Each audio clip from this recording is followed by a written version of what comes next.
Lapangan pekerjaan ini isu di semua daerah saya rasa, bukan hanya di Jawa Timur. PR-nya adalah mencari yang tepat sasaran. Sejauh ini gimana cara mengatasi berbagai kendala itu? Tugas kami yang di legislatif ini selalu mendukung pemerintah itu untuk agak luwes. Apakah masih ada sektor yang bisa menampung orang segitu banyaknya dengan keahlian yang terdidik?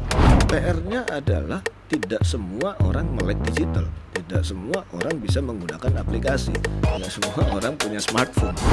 Iya, mau nggak mau harus belajar. Kalau nggak mau belajar ya udah ketinggalan gitu aja.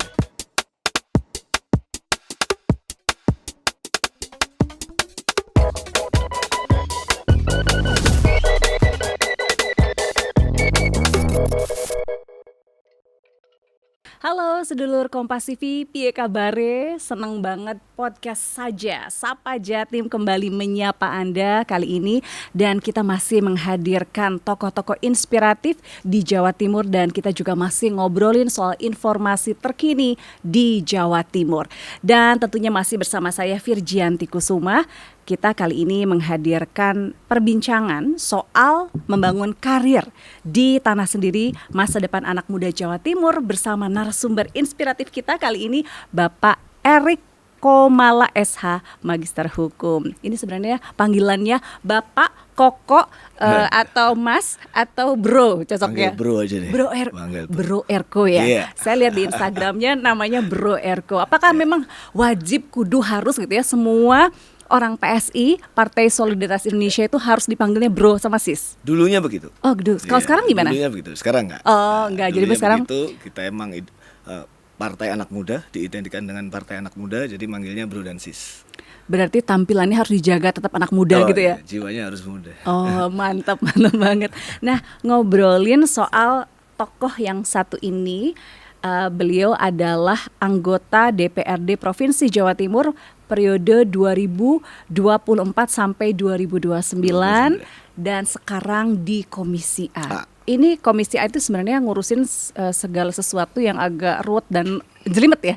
Atau gimana sebenarnya? Enggak juga sih. Komisi A karena memang saya latar belakangnya di bidang hukum. Jadi ya masuknya Komisi A. Komisi A kebetulan hukum dan pemerintahan dan tentu yang lain ya. Jadi memang kita fokusnya di pekerjaan pemerintahan dan hukum. Pemerintahan dan hukum. Dan cocok banget sama latar belakang pendidikannya di Fakultas Hukum Ubaya, Universitas Surabaya, dan juga Fakultas Hukum Universitas Narotama ya. Siap. Angkatan 2000 sampai 2006, terus S2-nya 2008 sampai 2010. Ya. Benar ya? Ya, benar. Ngobrolin soal Komisi A ini ngurusinnya tadi yang saya bilang ruwet itu soalnya karena urusannya sama ketentraman, ketertiban, administrasi kependudukan, penerangan pers, hukum perundang-undangan, hak asasi manusia, dan ini ngurusinnya sampai detail masalah perlindungan konsumen dan pemberdayaan masyarakat ya. Benar. Tapi nggak jelimet sama sekali ya di sana ya? Enggak lah, tentunya saya memang baru di anggota DPRD Provinsi Jawa Timur, tapi kita harus cepat belajar, bukan hanya belajar saja, cuma namanya harus cepat.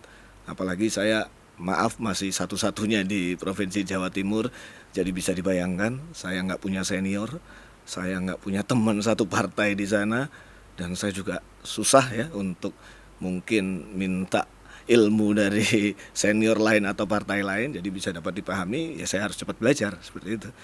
Tantangannya pasti gede banget ya di sana. Pasti ya. Bisa diceritain nggak gimana ketika dari partai yang sebelumnya belum lolos electoral threshold, terus tiba-tiba di 2024 itu akhirnya bisa melenggang jadi masuk di kursi DPRD Provinsi Jawa Timur. Itu kan nggak gampang. Ya, sebenarnya saya koreksi sedikit. Memang kita belum lolos threshold, jadi di DPR RI kita belum ada. Cuman yang di 2024 ini, yang provinsi nih khususnya Jatim udah bertelur lah, udah pecah telurnya. Baru satu itu ya. Baru satu. Kalau yang kemarin di kota Surabaya saya bilang sudah ada 4, yang 2024 itu jadi 5. Sedangkan yang di provinsi baru satu-satunya ini, ya seperti itu. Jadi orang satu-satunya di provinsi dari PSI kan nggak gampang Pak. Pasti kan perjuangannya itu luar biasa. Ya. Bisa diceritain nggak gimana kok bisa lolos gitu ya dan menaklukkan hati warga Surabaya untuk memilih? Bisa lolos panjang mungkin ya ceritanya, cuman saya spill sedikit aja. Itu juga kenapa saya bisa masuk politik, bisa tahu bagaimana caranya berpolitik ya. Jadi sudah kita harus bangun create image yang beda dengan politikus yang lain. Tentunya yang saya bawa adalah politik muda, berpolitik itu asik. Ya, jangan kita itu statement negatif aja ke politik. Kenapa saya juga bisa lolos ya ini mungkin Tuhan ya. Tentunya saya juga bertandem dengan yang kota seperti itu. Kita bekerja sama, kita turun ke masyarakat. Kalau ngomong soal logistik tentunya kita jauh ya. Kita meskipun kita punya logistik pun kita nggak tahu kok bagaimana cara mendistribusikan yang tepat, maksud saya. Banyak kan caleg-caleg yang logistiknya juga besar tapi juga tidak tepat sasaran atau luput lah. Nah, akhirnya juga mereka nggak jadi. Jadi memang harus ada special treatment bagaimana caranya saya maupun PSI untuk ya bisa tembus lah akhirnya sampai di provinsi ini. Dan gak gampang menaklukkan hati warga kota Surabaya. Ya. Terus kok bisa membujuk mereka supaya oke, ini bisa dibilang pemain baru ya, PSI ini pemain baru. Tapi kok mereka mau memberikan suaranya untuk partai baru ini? Ya, artinya khususnya Surabaya, saya dapil Surabaya. Yang sebelumnya 2019 sudah secara fantastik langsung 4 kursi. Artinya mereka berharap partai baru yang punya harapan baru juga, yang bisa merepresentasikan mereka tentunya. Apalagi anak muda seperti itu. Dengan adanya 4, terus yang di 2024 ini berkembang menjadi 5, artinya kami cukup berkembang dan cukup mengambil banyak segmen yang mungkin itu tidak diambil segmen partai lain. Misalnya pemilih muda dan lain-lain. Jadi mereka bisa menaruh kepercayaan besar kepada kami. Dan bisa, alhamdulillahnya saya juga bisa sampai tembus ke Provinsi Jawa Timur, di mana kursinya hanya 8. Dan itu kalau bisa dibilang ya dapil neraka ya. Iya, pasti kan susah banget ya. Ya. Dan bukan hal yang mudah untuk menaklukkan suara-suara yang dulunya dikuasai partai lama kan. Betul. Apalagi ini nggak ada sejarahnya. Sebelumnya itu membangun sejarah. Betul sekali. Kalau saya mau spill sedikit, di 8 orang itu ketua DPRD provinsi ada di sana, ketua Gerindra ada di sana, ketua PKS ada di sana, mantan sekda ada di sana. Jadi bisa dibayangkan gimana persaingan di dapil Surabaya. Tapi apa yang saya coba bawa, apa yang saya coba kampanyekan di bawah itu tentunya berbeda dengan yang lain. Saya mengambil ceruk-ceruk yang mereka tidak garap seperti itu.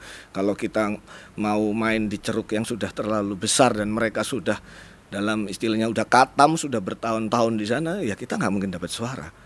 Berarti benar-benar seperti marketing yang harus tahu positioningnya kita di mana. Iya, value kamu di mana, itu aja. Value-nya di mana, pemilih baru ini milihnya bagaimana, kampanyenya harus dilakukan. Misalnya kampanye darat saya rasa kita udah kalah. Jadi kampanyenya, serangan udaranya ini juga harus bagus seperti itu. Media sosial maksud saya, serangan udara dan lain-lain. Sebenarnya yang diharapkan masyarakat tahu tentang Bro Erko ini gimana sih? Ini kan soalnya membranding sesuatu yang baru. Iya. Ya, artinya branding saya adalah anak muda jangan takut berpolitik. Seperti itu. Politik itu sebenarnya asik dan kita tidak bisa lari apa yang namanya politik. Semua keputusan di negara kita itu adalah keputusan politik. Tapi masyarakat terutama yang masih muda-muda, Gen Z, milenial itu sedikit apatis untuk terjun langsung di politik praktis kan? Betul, karena yang disajikan hanya negatif. Yang disajikan hanya oknum yang tertangkap dan yang lain-lain. Kinerja yang sebenarnya dilakukan oleh legislatif itu sosialisasinya sangat kurang.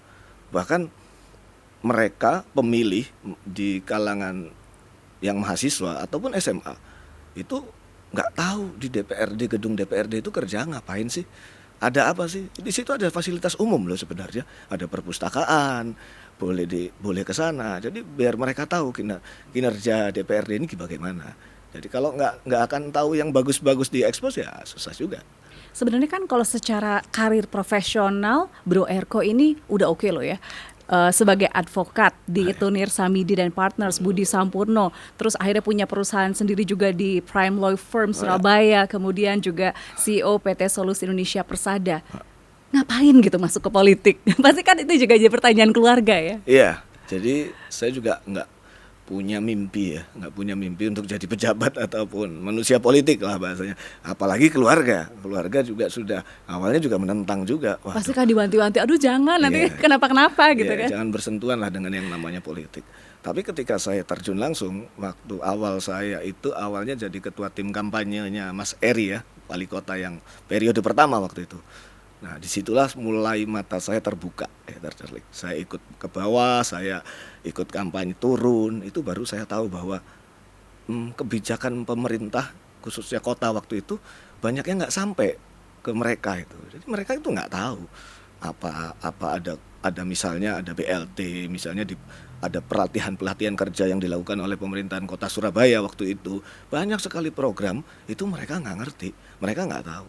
Hanya mengandalkan RT pun bukan kerjanya kan bukan hanya itu. Iya. RT juga punya kerjaan. Jadi berarti harus ada wakil rakyat, harus ada penyambung di antara mereka yang agar mereka tahu bahwa pemerintah ini sudah mengusahakan agar rakyatnya ini dapat fasilitas, maju dan begitu. Melihat kondisi seperti itu, melihatnya sebagai wah ini susah banget ini, sebagai satu halangan atau tantangan? Tantangan menurut saya. Gimana caranya bisa menjadi bridger yang baik. Kita ini wakil rakyat, tentunya kalau wakil rakyat ini bosnya siapa sih sebenarnya, kan begitu. Nah, jadi bridger yang baik ini yang harus kita bangun antara rakyat, kami legislatif dan eksekutif selaku eksekutor. Banyak orang yang tidak tahu mereka itu taunya dewan ini bisa mengeksekusi segalanya, asal minta dewan aja udah bisa. Padahal kami ini kan hanya bisa mengusulkan saja. Kami bisa berteriak saja atau hasil dari resap aspirasi kami hanya bisa mengawal apa yang kami dengar dari proses reses tadi itu untuk kami ajukan ke pemerintahan kota maupun pemerintahan provinsi, maksud saya begitu. Nah ini harus dikawal, harus nyampe nggak ke masyarakat tadi, ya seperti itu. Menyampaikan aspirasi masyarakat hingga mau didengar oleh pemerintah dan juga stakeholder lainnya. Ini kan PR banget gitu ya. Karena berpuluh-puluh tahun pemerintahan kita berusaha menyuarakan suara rakyatnya dan sampai saat ini juga kita lihat dinamikanya itu masyarakat masih merasa bahwa suaranya belum didengar.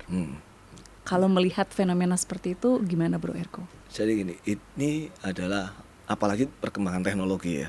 Konsumsi masyarakat itu berdasarkan media sosial. Jadi ini adalah sebuah pedang yang bermata dua yang saya bilang media sosial itu bisa saja dibuat buruk dan bisa dibuat bagus. Masyarakat pasti melihatnya yang trending, yang gampang itu pasti yang buruk. Benar. Pasti yang buruk. Contoh, saya pribadi saya coba beri contoh kasus joget lah.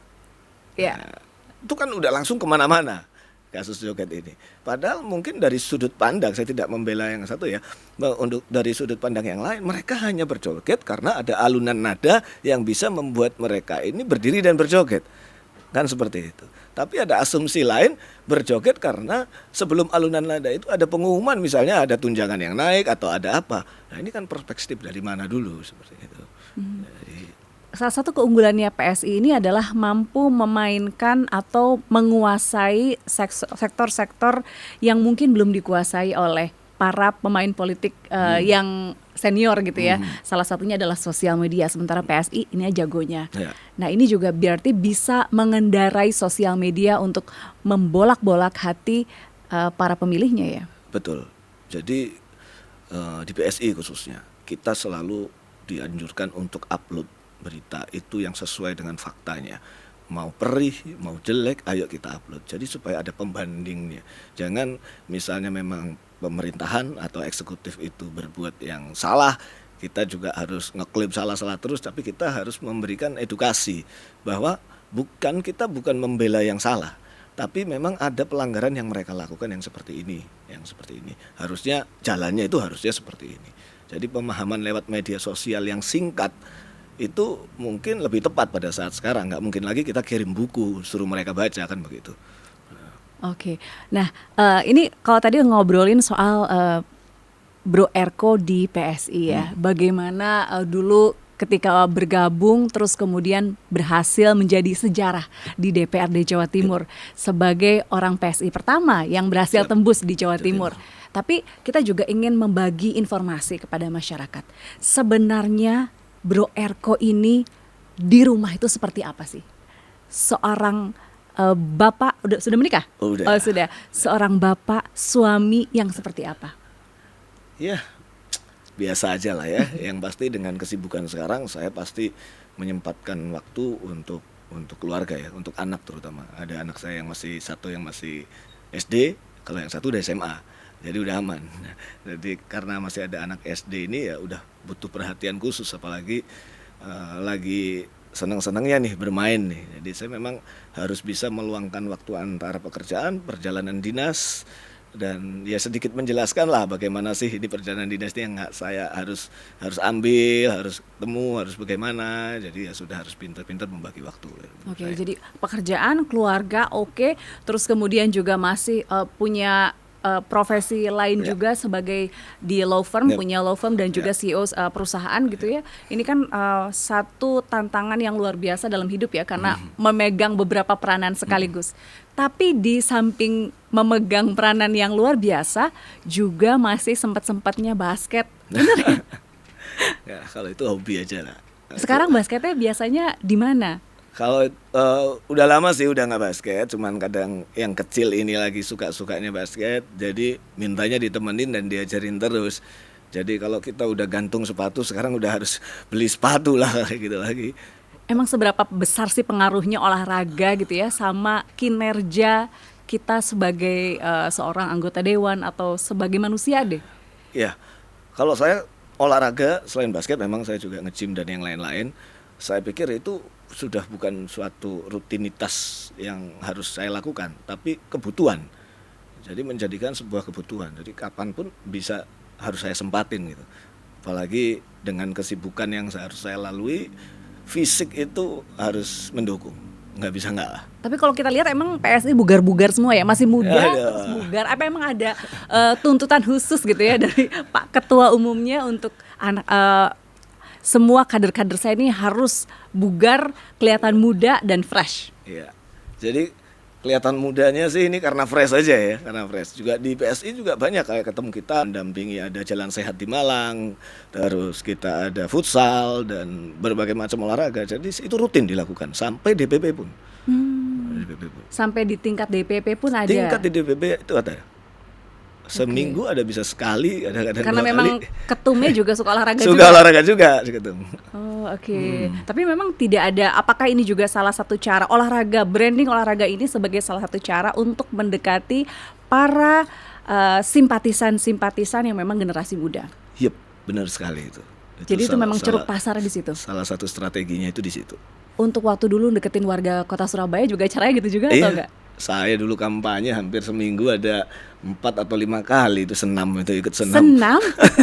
Senam di mana? Senam sama ibu-ibu kalau pagi. Oh. Keliling seperti itu. Ya, udah biasa banget akhirnya. Jadi kenalan datang gitu ya, ibu lagi senam, kenalan, perkenalan diri. Sosialisasi begini, saya begini. sebagai saya Erik Ya. gitu ya.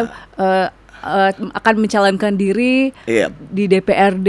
Harapan ibu apa gitu. Sampai sebegitunya. Seperti begitu. Terus mereka ngomong gimana? Apa reaksi mereka? Ya awalnya mereka heran ya. Jadi kenapa sih kok sampai ke komunitas yang seperti itu, dan ketika saya sosialisasi apa yang bisa saya bantu, mereka menyambutnya dengan bagus. Artinya misalnya dari hasil senam itu saya bisa reses di komunitas itu, ada butuh apa sih? Ya mereka mungkin paling nggak butuh sound system lah ya mereka. Seperti itu. Nah itu yang kami bisa juga mintakan atau kami bisa eksekusi untuk agar bisa diberi. Ini kayaknya Zumba membawa berkah gitu ya. Iya. Tapi memang sebegitunya datang ke Sebegitunya. dan mereka menanggapi dengan positif. Dengan positif. Ya Waktu belum itu- ada yang ngusir lah. Waktu itu optimis nggak? Itu bisa meraih suara? Awalnya coba-coba. Coba-coba aja. Awalnya coba-coba. Karena begini, yang namanya kita orang politik ya, pasti kalau datang ini pasti sudah stigmanya udah negatif. Wah ini PDKT ada maunya nih, pasti Iya, gitu kan ini ya? paling mau bawa begini. Cuman dengan cara ya alhamdulillah bisa meraup suara dari situ. Oke, selain datengin ibu-ibu senam apalagi itu, ini trik-triknya unik dibanding partai lain. Kalau partai lain kan ke masyarakat minta bantuan apa ambulans, peralatan ibadah gitu. Tapi Itu ini logistiknya gede, Mbak. iya, kalau ini ke ibu-ibu senam saya baru dengar gitu ya. Terus apa Iya, lagi iya, yang iya. unik dari PSI ini Ya. ketika mendekati masyarakat? Artinya apa yang kita janjikan jangan sampai meleset lah, seperti itu. Kita Jadi memang jangan terlalu ngasih harapan Iya, muluk gitu ya. karena kita tidak money politik, artinya ya jadi kita kasih harapan. Kadang masyarakat itu butuh didengar saja. Dan banyak masyarakat yang saya datangin itu, yang saya janjikan ketika saya datang, saya jadi simple banget. Saya akan datang lagi. Itu aja. Jadi hanya itu janjinya, saya akan datang lagi. Iya. Karena PSI ini kan partai baru tapi juga mengemban tugas yang berat ya. Karena janjinya adalah no money politics, terus juga tidak korupsi. Itu kan PR berat banget. Iya. Enak di mulut, nggak enak di pelaksanaan. Iya. Jadi memang kalau anti money politik ya kita itu sudah DNA kita ya. Jadi kita nggak akan jalan juga seperti itu ya. Kita juga mau jalan pun seperti itu kita nggak tahu caranya. Kemudahan soalnya ya partainya. Iya. Dan yang ketiga kita juga nggak tahu bagaimana cara tepatnya, yang sudah jadi berapa kali aja kadang meleset kan begitu. Betul. Ya jadi udah jangan dibuang jauh-jauh lah dengan cara itu, seperti itu. Nah kalau anti korupsinya tadi itu juga sudah ditanamkan kepada kami bagaimana partai ini bisa bikin kami seperti itu, artinya mereka sampai tidak memotong gaji dari kami dengan harapan kami tidak mengharapkan yang lain, seperti itu. Potongan-potongan jadi yang tidak ada, ada potongan sama sekali. Karena kan potongan yang ada itu ketika tidak ada. misalnya kita lihat anggota dewan gitu ya, gajinya kan besar, Iya. tapi yang besar tuh sempat Krisdayanti tuh nge-spill potongannya juga gede gitu. Kalau PSI itu enggak. Itu yang nggak ada sama kami. Harapkan ya hanya bekerja dan menikmati gaji yang Anda terima, seperti itu juga. Tapi jangan cari ceperan di tempat lain gitu ya. Betul, harapannya itu. Nah itu kan PR susah. Bagaimana menjaga kepercayaan masyarakat dengan janji-janji itu? Waktu dulu saya juga nyalek ya, dan kebetulan saya juga memimpin beberapa caleg yang lain. Ya, selalu yang saya katakan kalau mau jadi caleg atau mau nyalek atau mau jadi anggota legislatif itu harus selesai dulu dengan dirinya. Setuju, saya harus selesai dengan dirinya. Iya, urusan dapur, urusan apa itu harus selesai dulu. Jangan sampai orientasinya cari duit supaya jadi pejabat. Itu susah, akan susah seperti itu. Tuntutannya akan berat. Ya. Yang kedua mungkin ya seperti yang terjadi baru-baru di sini, anget-angetnya ini ya, korupsi yang anget ini dari orang yang tidak pernah merasakan punya sesuatu, ambisinya akan sangat besar. Mereka itu pengen punya mobil sport, pengen punya begini ya, jadi juga susah juga. Selesai dengan dirinya itu artinya bukan hanya selesai dengan masalah dapur dan yang lain-lain, tetapi selesai dengan apa yang dia pengen ya, keinginan, Rasa bukan kenyang kebutuhannya. terhadap pencapaian gitu ya. Betul. Tapi kan susah ya, ada orang yang sudah juga bukan, istilahnya bukan OKB, OKL juga kadang nggak kenyang-kenyang gitu ya. Ya itu. Itu kan sulit ya, sesuatu yang memuaskan rasa kenyang manusia. Susah, itu tidak ada batasannya.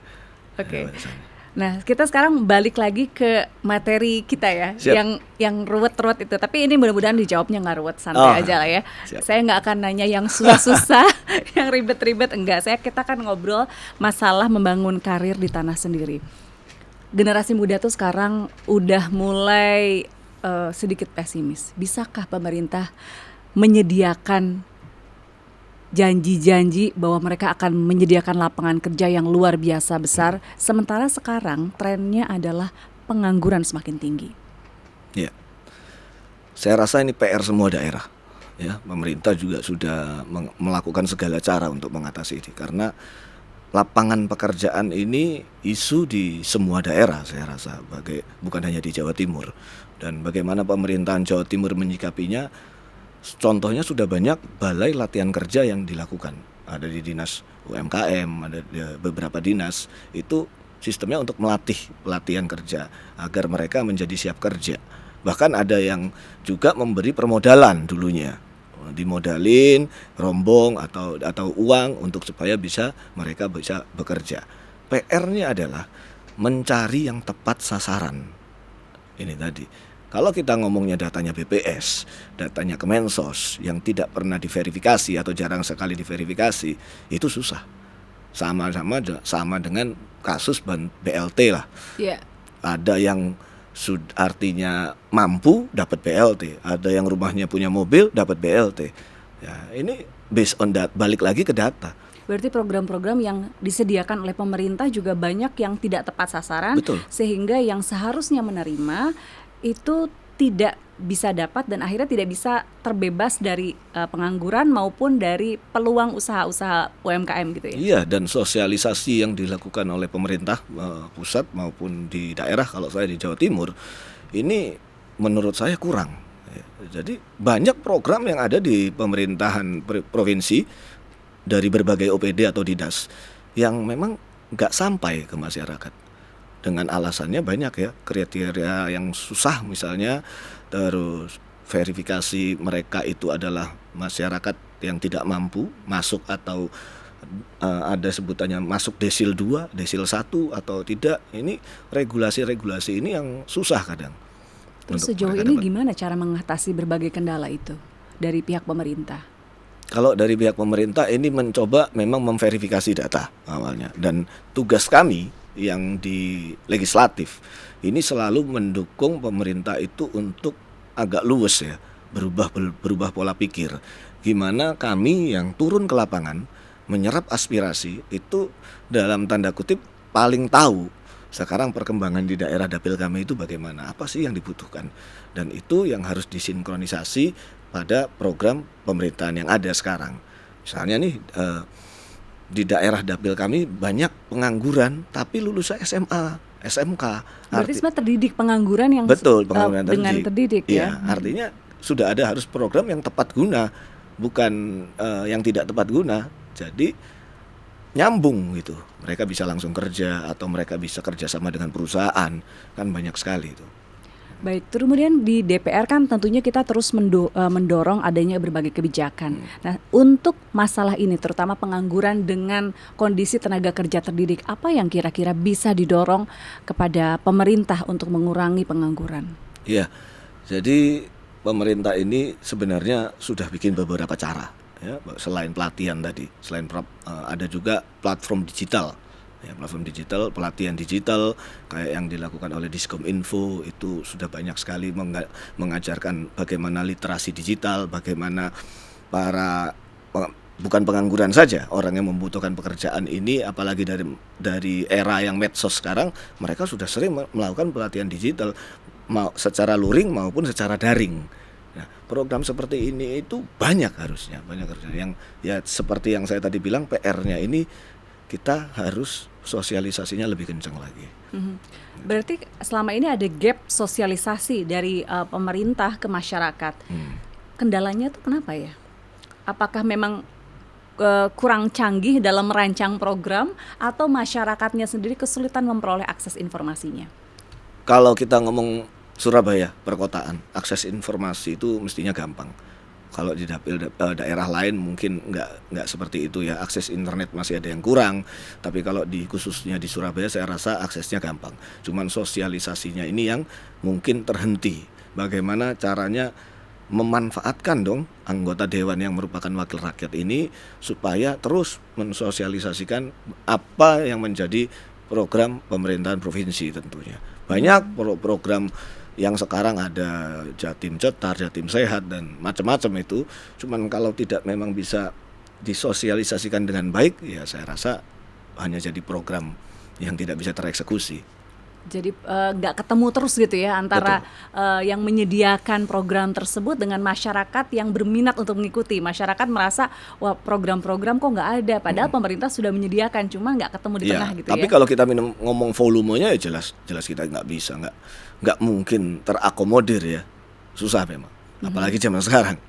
Nah, kemudian kalau misalnya kita ngobrol soal pengangguran, tentu ada sektor-sektor yang dianggap jitu seperti kalau zaman dulu untuk mengcover pengangguran tersebut. Kalau zaman dulu kan dari sektor pabrik-pabrik ya, misalnya kalau di Surabaya kan ada dulu pabrik rokok, kemudian juga ada tekstil dan sebagainya. Nah ini kira-kira sektor apa yang paling bisa merangkul banyaknya jumlah pengangguran di Jawa Timur? Kalau kita ngomong Jawa Timur, pertaniannya sungguh luas ya. Pertanian juga ada, kita ada industri manufaktur juga lumayan besar setelah Jawa Barat. Artinya lapangan kerja itu sebenarnya ada, cuman pasti berkurang dengan teknologi, Mbak. Teknologi dan persaingan yang Betul. lebih deras dari luar begitu ya. Kita nggak bisa menahan arus teknologi memang. Semua efisiensinya karena perusahaan juga terefisiensi karena mereka menggunakan teknologi.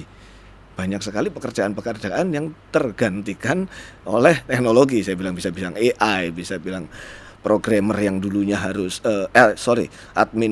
petugas admin yang dulunya 5 bisa dipangkas menjadi 1 karena sudah ada aplikasi yang canggih, misalnya seperti itu. Ya ini adalah perkembangan zaman. Sudah bisa ini juga. Nah ini di sela derasnya perkembangan zaman yang pakai teknologi semua, sehingga manpower juga semakin berkurang. Betul. Kebutuhannya. Betul. Apakah masih ada sektor yang bisa menampung orang segitu banyaknya dengan keahlian yang terdidik? Jadi sebenarnya itu bukan solusinya. Ya, itu bukan solusinya. Kalau mindset kita atau mindset masyarakat itu hanya sebagai pencari kerja, itu nggak akan ketemu. Sekarang bagaimana kita bisa merubah mindset untuk menjadi pekerjanya atau berusaha sendiri, berwira swasta atau menjadi entrepreneur, kan di situ. Bagaimana caranya menciptakan peluang kerja buat sendirilah contohnya. Kalau memang belum besar, belum bisa rekrut karyawan, ini dulu. Tapi kalau mindsetnya sudah cari kerja, ikut orang, ikut perusahaan atau ikut pemerintah, ini ceruknya sudah semakin sedikit. Nggak bisa gitu ya, harus itu. Iya. Jadi mau nggak mau kita harus berusaha sendiri untuk berdiri di kaki sendiri, membuka usaha sendiri. Iya, belanja pegawai pemerintahan itu sangat besar. Ya, apa tujuannya? Ya untuk mengakomodir orang yang belum dapat pekerjaan. Tapi kalau dibilang apakah penting? Belum tentu penting. Belum tentu penting. Akhirnya pemerintah ini dalam tanda kutip ngoyo untuk memenuhi belanja pegawai ini yang sangat besar itu. Efektif? Belum tentu efektif.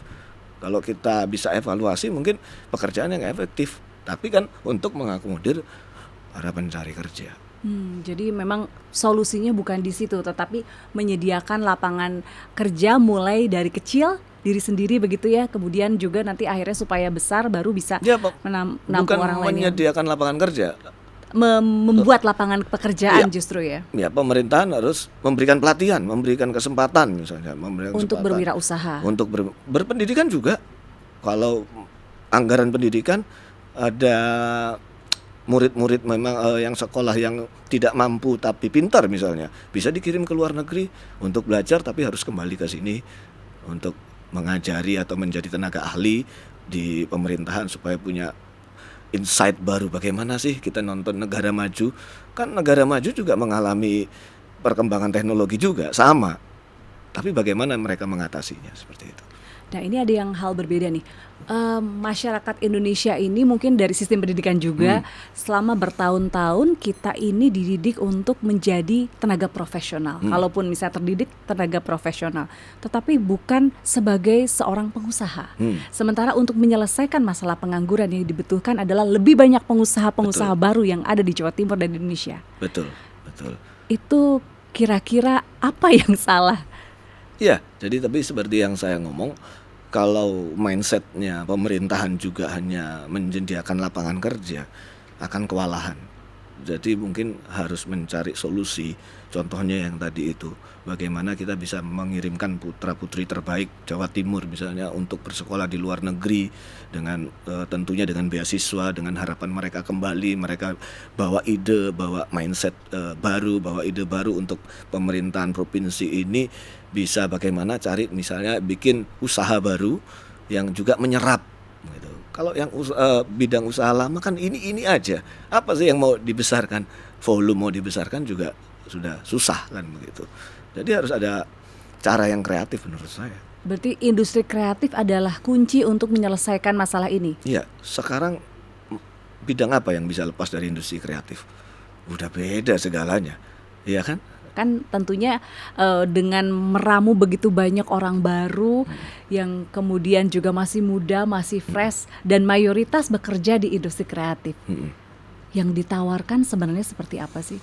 Yang kami tawarkan adalah memang tidak secara politik ya, secara politik involve memang ikut kepada partai politik, ya, untuk ikut partai politik agar bisa masuk di legislatif, eksekutif tentunya, dan dengan cara-cara kreatif mereka ini mereka bisa eksplor sebanyak-banyaknya. Bagaimana sih? Bukan hanya soal kampanye, bukan hanya soal mencari membuat sebuah konten, tapi apa yang diajarkan ini bisa jadi lapangan pekerjaan misalnya. Banyak sekarang lapangan pekerjaan yang dari media sosial ya, bisa menjadi seorang clipper contohnya. Iya. Clipper itu kerjanya di rumah. Iya, memotong-motong percakapan. Misalnya kita ada podcast saat ini, kemudian dipotong-potong dan kemudian jadi konten begitu ya. Dan itu fee-nya lumayan fantastik kan? Ya seperti itu contohnya. Ya mungkin yang hal-hal yang seperti itu banyak yang belum tahu. Yang seperti itu ya, itu merupakan satu pekerjaan. Perlukah pemerintah mengadakan pelatihan-pelatihan semacam itu? Karena kalau kayak profesi-profesi yang terbaru seperti clipper, kemudian ada profesi-profesi yang berhubungan dengan media sosial, terutama misalnya untuk mengenal market media sosial, itu kan belum banyak yang tahu. Padahal itu satu yang subur sekarang ya. Yep. Jadi satu untuk menyediakan lapangan pekerjaan yang subur. Ya, itu dia tadi yang sering saya bicara sama dinas ya. Bicara sama dinas atau OPD terkait. Misalnya Diskom Info ya. Saya sering sekali bicara bagaimana mereka itu harus kreatif. Bagaimana mereka bikin pelatihan yang sekreatif mungkin, yang bisa membuat pelajar yang sudah lulus, yang nganggur itu bisa dapat pekerjaan. Bahkan di Diskom Info kemarin ini keren sekali, dia bikin acara cerdas digital itu sampai untuk kaum difabel pun diundang. Jadi bagaimana kaum difabel ini bisa cari duit yang mereka mungkin punya keterbatasan nggak bisa keluar, tapi ada laptop, ada wifi, ada internet, mereka bisa make something lah buat itu. Seperti itu. Oke. Selain yang cara-cara tadi, apakah ada cara lain untuk mendorong peningkatan kompetensi digital, terutama untuk milenial ya? Kalau Gen Z sekarang udah lebih maju dari milenial, tapi milenial ini kan juga agak terseok-seok dengan perkembangan teknologi seperti ini. Iya, mau nggak mau harus belajar. Mau nggak mau harus belajar. Memang pemerintahan juga sudah menyediakan, saya rasa platform, banyak sekali platform yang menyediakan pelajaran-pelajaran berikut. Kalau nggak mau belajar ya udah ketinggalan gitu aja, nggak bisa. Jadi emang harus orangnya sendiri yang mau belajar. Orangnya sendiri harus mengembangkan diri. Kalau kita nggak bisa mengembangkan diri zaman sekarang, udah nggak zaman dulu, kita nggak bisa segalanya itu tidak disediakan dalam tanda kutip seperti itu. Dicari pun yang nyari udah banyak. Tapi sebenarnya pemerintah menyediakannya lapangan pelatihan itu apakah sudah cukup memadai? Dalam arti variasi peluang pekerjaan yang mungkin muncul, apakah sudah memadai? Misalnya pelatihan clipper, kalau pelatihan buzzers enggak recommended ya, tapi pelatihan semacam itu bahwa ini bisa jadi peluang usaha nih. Ini peluang usaha sebagai misalnya afiliator dan lain-lain. Iya. Jadi memang itu kita lihat segmennya dulu ya. Kalau kita ngomong general, mungkin itu kurang populer. Ya, artinya masyarakat ini lebih milih dikasih duit modal usaha. Betul. Kan begitu. Atau dikasih rombong lah, atau dikasih alat penunjang usaha. Itu bagi mereka lebih kelihatan. Ya, lebih kelihatan dan bisa langsung dieksekusi. Tapi satu lagi, meskipun saya contoh rombong ya, meskipun mereka sudah diberi rombong lah istilahnya, mereka mau memulai jualan. Oke, dikasih tambahan modal. Persaingannya bagaimana di sana? Mereka punya tempat apa tidak? Atau berjualan yang serupa itu pasti banyak. Kalau mereka nggak kreatif juga, nggak akan bisa bersaing. Contohnya kreatifnya, mereka nggak main medsos nih, mereka hanya jual gorengan. Kalau gorengan biasa banyak sekali yang jual gorengan. Tapi misalnya kalau gorengannya pakai apa itu, keju melted misalnya, terus mereka melihat apa yang trending sekarang mereka bikin, lagi trending donat nih, donat yang gede-gede, mereka bikin yang donat gede-gede. Nah, itu masih oke. Artinya bukan hanya barang yang kita harus sediakan, tapi edukasi untuk cara jualan digital marketing ini juga kita harus ajarkan. Seperti itu. Dan sejauh ini apakah sudah diberikan fasilitas yang mumpuni oleh pemerintah untuk mendidik misalnya para pedagang kaki lima untuk mereka memanfaatkan sosial media? Iya, sudah ada. Sudah ada. Cuman mungkin kurang ini ya, kurang besar ya, kurang banyak juga volumenya, sosialisasinya kurang, dan banyak itu mereka ya tadi mereka lebih pikir enak saya dapat alat lah daripada dapat pelajaran. Karena pusing juga gitu Itu ya, harus susah. belajar hal yang betul-betul baru buat mereka ya. Padahal kalau mereka nggak belajar nggak bisa. Mereka nggak belajar nggak bisa. Kadang saya waktu reses, Pak, saya punya UMKM ini gimana dong caranya bisa jualan. Nah, sedangkan sekarang semua pada jualan ini. Ya, ini kan berarti mereka harus punya cara berjualan yang bukan konvensional maksud saya. Dan kadang mereka mau belajar di mana, Pak? Oh, ini ada loh dinas UMKM yang buka kelas untuk ini. Ya, seperti itu. Jadi memang merekanya sendiri juga harus mau untuk maju, untuk kreatif gitu ya. Nah, tapi kan seringkali misalnya kalau kita lihat, saya pemerintah mengadakan pelatihan, contohnya saja misalnya, meskipun saya nggak yakin udah ada atau belum, pelatihan sebagai clipper yang mungkin ketika mereka setelah melaksanakan pelatihan itu bingung, oke, kita mau cari kliennya bagaimana, terus jualan produknya itu bagaimana, karena kan ini produk-produk yang bisa dibilang baru buat mereka dan mereka belum ada link di sana. Iya, kalau memang seperti itu kita nggak bisa langsung mengajarkan mereka untuk langsung mendapatkan end user ya. Artinya itu juga banyak yang serupa seperti itu ya, mereka harus pandai-pandai bersurfing di sana, di area sana, harus bisa cari sendiri tentunya.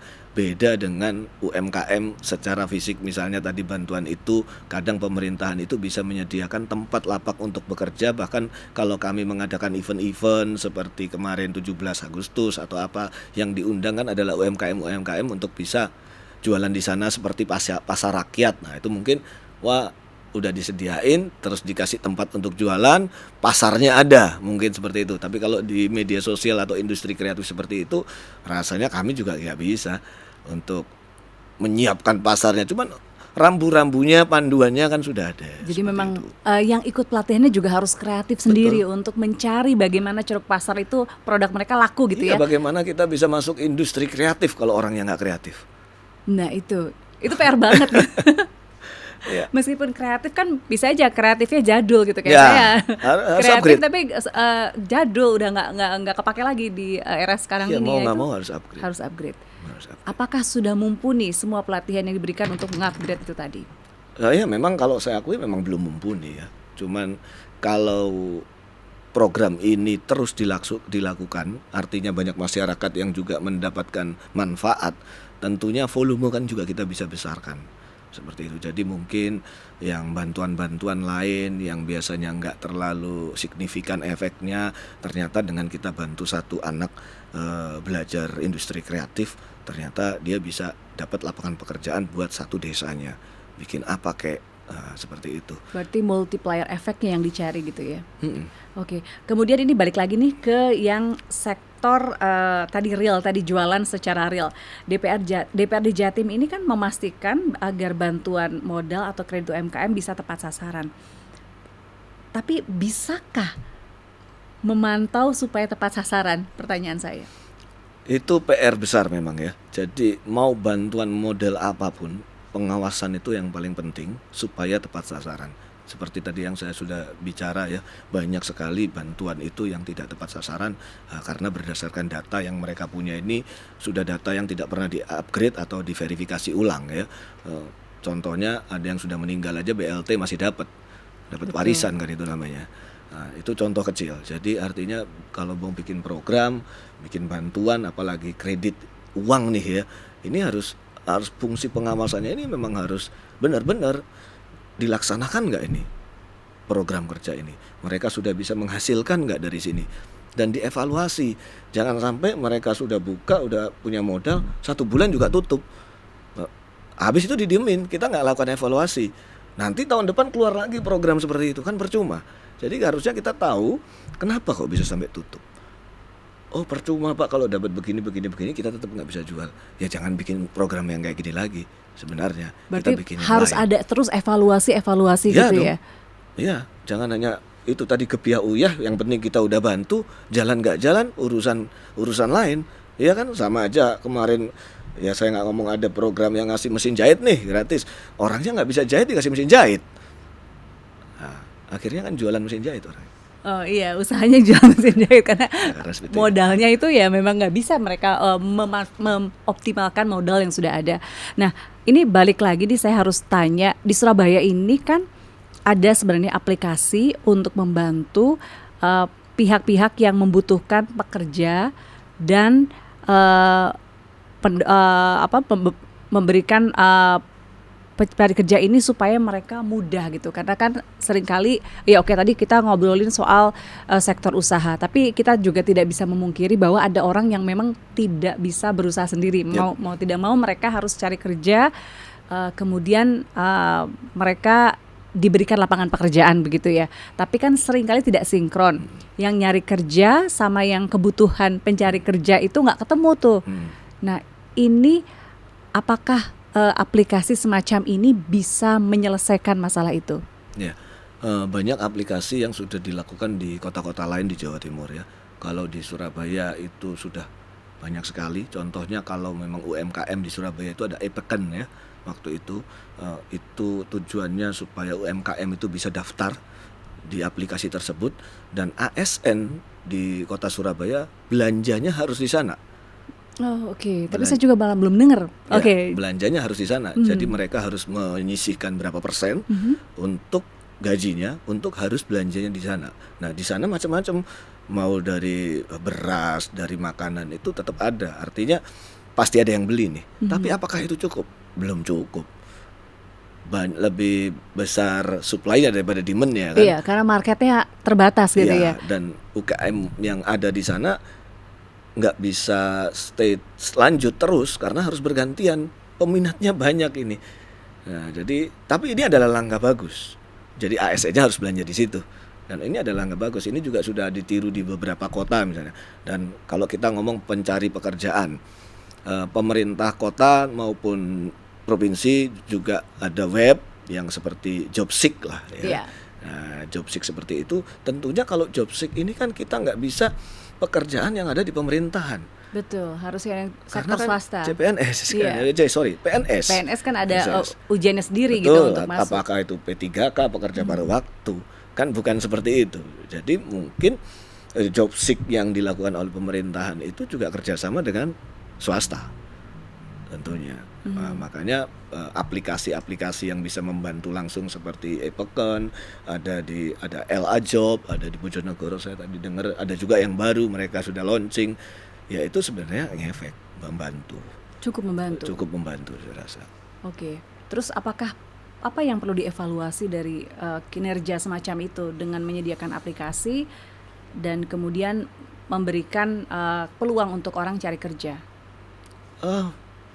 PR-nya adalah tidak semua orang melek digital, tidak semua orang bisa menggunakan aplikasi, tidak semua orang punya smartphone, kan seperti itu. Dan tidak juga semua aplikasi itu dikenal oleh masyarakat juga. Yep. Kalau Jobseek karena dia punya nama sudah Ya. lama, tetapi kalau yang aplikasi-aplikasi baru kan mungkin sosialisasinya juga kurang.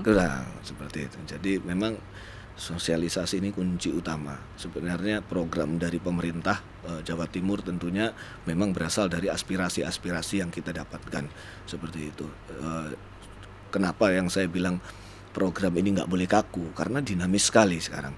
Nggak bisa program-program yang sudah diturunkan begitu-begitu sekarang sudah nggak sudah nggak up to date sekali menurut saya. Jadi harus bisa nggak kaku. Gimana caranya nggak kaku? Kepala dinas atau OPD ini juga harus upgrade tentunya. Mungkin memang usianya bukan di usia yang sekarang ya, sudah bukan milenial masih ada lah. Milenial masih ada, tapi sekarang Gen Z gitu. Gen Z, Alpha apalagi kan mereka udah harus tahu, dengan harapan mereka juga nge-hire orang PNS yang tentunya harus di-upgrade, harus diberi pelatihan. Yang sekarang ini trendingnya bagaimana sih? Seperti itu. Oke, kalau kita ambil summary dari ngobrol kita hari ini, apa yang kira-kira bisa didorong dari DPRD Provinsi Jawa Timur untuk menyelesaikan masalah pengangguran ini? Ya, artinya pemerintahan provinsi pemerintahan provinsi Jawa Timur itu tidak hanya menyediakan lapangan pekerjaan saja. Karena kalau kita berangkat dari sana, dari harus menyediakan lapangan pekerjaan yang banyak seperti itu, saya rasa susah. Dengan persaingan usaha dan teknologi yang tadi saya bilang susah. Sekarang bagaimana PR-nya, caranya untuk menciptakan pengusaha-pengusaha, entrepreneur misalnya, startup yang baru, yang bisa bisa menciptakan lapangan kerja yang sekarang lagi hype nih, yang sekarang lagi banyak nih, sekarang lagi butuh seperti itu. Tentunya dengan pelatihan-pelatihan yang tadi, bisa kerja sama dengan swasta. Bagaimana sih swasta ini semua kan mengalami nih penurunan politik lah, keadaan politik, terus keadaan ekonomi semua mengalami. Tapi kita bisa belajar dengan pihak swasta bagaimana sih bisa survive-nya seperti itu. Terima kasih Pak Erik Kumala dari Komisi A DPRD Provinsi Jawa Timur. Mudah-mudahan yang udah disampaikan ke masyarakat ini bisa memberikan pencerahan. Kenapa ya kira-kira masalah pengangguran ini susah banget gitu ya dituntaskan untuk di Jawa Timur. Ternyata memang bukan menyediakan lapangan pekerjaan baru, tetapi justru kita sendiri mendidik diri kita sendiri untuk mencoba berusaha sendiri sehingga kita menjadi penyedia lapangan kerja baru bagi orang lain. Ya, kalau bahasa saya jangan pernah berhenti untuk berkembang atau melakukan pengembangan diri. Upgrade itu selalu. Tidak ada kata terlambat untuk upgrade. Terima kasih Erik Kumala, Sarjana Hukum, Magister Hukum. Terima kasih sudah hadir di podcast Sapa Jatim. Dan mudah-mudahan ini informasinya bisa didengar lebih banyak masyarakat di Jawa Timur. Sukses selalu. Terima kasih. Luar biasa untuk pencapaiannya, pecah telur ya di Jawa Timur. DPRD pertama dari PSI di Jawa Timur. Selamat untuk segala pencapaiannya. Terima kasih sudah hadir sama kita, dan mudah-mudahan kita bisa berbagi lagi untuk topik-topik lainnya ya. Siap. Terima kasih banyak. Dan pemirsa jangan lupa tetap saksikan podcast saja Sapa Jatim di YouTube Kompas TV Jawa Timur. Jangan lupa juga like dan juga subscribe. Saya Virgianti Kusuma. Sampai jumpa.